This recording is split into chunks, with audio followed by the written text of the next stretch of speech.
سلامونه ملګرو، زه ورور آغا یم.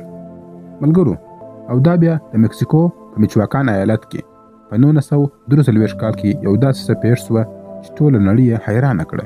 یو عادي بزګر په خپله پټي کې کار کوي چې ناڅاپه له ځمکې څخه یوه دوړه پورته سوه او ځمکه وچاودېدله.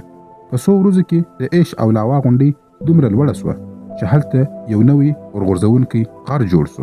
دا هماغه پاراکوټین دی چې د نړۍ له هغو اورغورځونکو څخه ګڼل کېږي چې انسانانو یې د زیږون څخه تر مړینې پورې په خپلو سترګو لیدلی دی.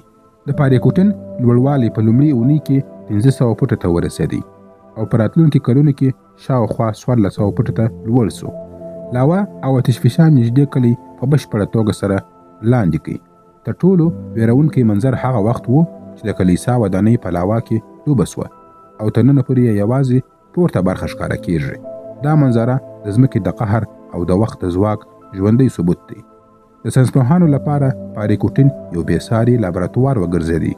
دوی د لومړي ځل لپاره ولیدل چې څنګه د ځمکې دننه فشار ناڅاپه راووځي او ورو ورو یو بشپړ اورغورځونکی غر جوړ کړي.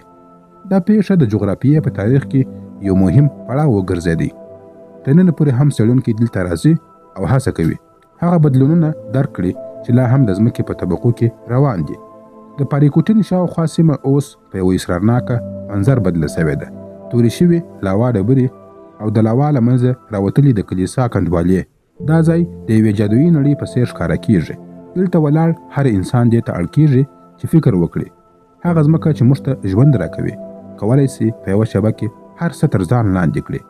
نن ورځ دا ځای د سیلانیانو او پلټونکو لپاره د پام مرکز ګرځېدلی دی.